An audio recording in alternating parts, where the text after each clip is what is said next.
যার অন্তরে জাররা পরিমাণ, সরিষার দানা পরিমাণ অহংকার যার অন্তরে থাকে, সে কখনো আল্লাহর জান্নাতে প্রবেশ করবে। এর কারণ কি জানেন? কারণ হাদিসে কুদসিতে আল্লাহ তাআলা বলেছেন, এর কারণ হচ্ছে আল কিবরিয়া ও রিদাই। আল্লাহ বলে অহংকার আমার চাদর। অহংকার কি? আমার চাদর। আমি একটা চাদর পরে আছি, আপনি ধরে পিছন থেকে টান দিলেন, মেনে নেওয়া যায়। আল্লাহর গায়ের চাদর ধরে যদি টান দেন আপনি, এটা কত বড় বেয়াদবি কল্পনা করতে পারেন আপনি? যারা নিজেকে বড় মনে করতেছেন, বা আমরা যারা নিজেদেরকে বড় মনে করি, আমি বড়, আমি বেশি জানি, আমি ওর চেয়ে শ্রেষ্ঠ, আমি সুপিরিয়র, আমি আমি যারা করে, এরা বেসিকলি আল্লাহ তাআলার চাদর ধরে টান দেয়। নাউজুবিল্লাহ পড়বেন না? কি আছে আপনার অহংকার করার? কি আছে? হাল আতা আলাল ইনসানি হিনুম মিনাদ দাহরি লাম ইয়াকুন শাইআম মাযকুরা। একটা সময় ছিল উল্লেখ করার মতো আমরা কিছুই ছিলাম না। ছোট্ট একটা শুক্রাণু, মাইক্রোস্কোপ ছাড়া দেখাও যায় না। বাবার পিঠ থেকে মায়ের জরায়ুতে যেয়ে বসলাম, 9 মাসে একটু একটু করে বড় হয়ে দুনিয়াতে আসলাম। আসার সাথে সাথে ওয়া ওয়া, কাপড় নাই, চোপড় নাই, কিচ্ছু নাই, উলঙ্গ, নেকেড। কিছু খেতেও পারি না, দিলে এদিক দিয়ে বের হয়ে যায়। একেবারে ছোট্ট নিউবর্ন বেবিরে খাওয়াইতে দেখছেন, সুজি ঢুকানো যায় না মুখে।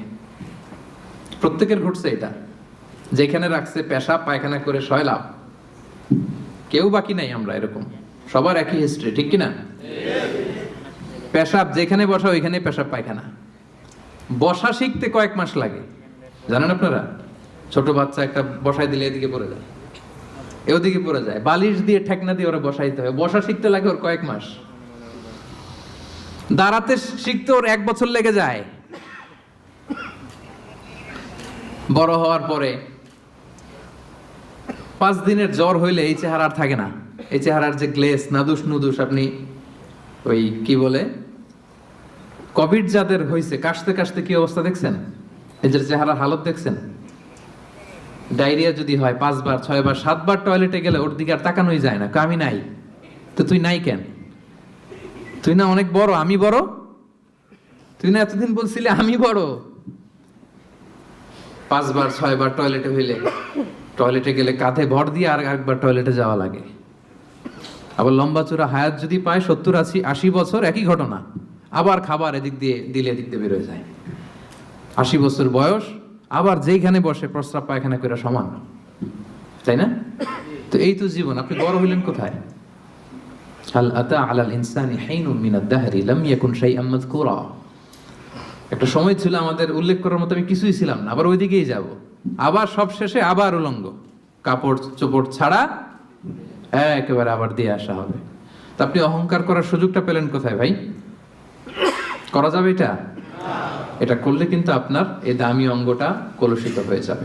তাহলে 2 নাম্বার রোগ কি চিনতে পারছি আমরা? হ্যাঁ, 1 নাম্বার রোগের নাম কি ছিল? নিফাক। এখন কিন্তু সাবধান হয়ে গেছে, একটু আগে বলছিলাম ধরবো, এখন খেয়াল করে রাখছি। 1 নম্বরে নিফাক বা কপটতা। আরবিতে বলবেন না বাংলায় বলবেন? বাংলায় বললে কপটতা বলে, মুখস্থ রাখতে সুবিধা। মানে আলোচনাটা শেষে যাতে যেতে যেতে নোট করেও নিতে পারেন, এরকম মাথায় নিয়ে গেলাম আমরা। প্রথমটা কি ছিল? কপটতা। যেটা নিফাক নিফাক বলতেছেন মুনাফিকি, ওইটাই বাংলায় কি? কপটতা। 2 নাম্বার যেটা শিখলাম ওইটা অহংকার। তাহলে অহংকারের সাথে আমাদের কোনো সম্পর্ক আছে?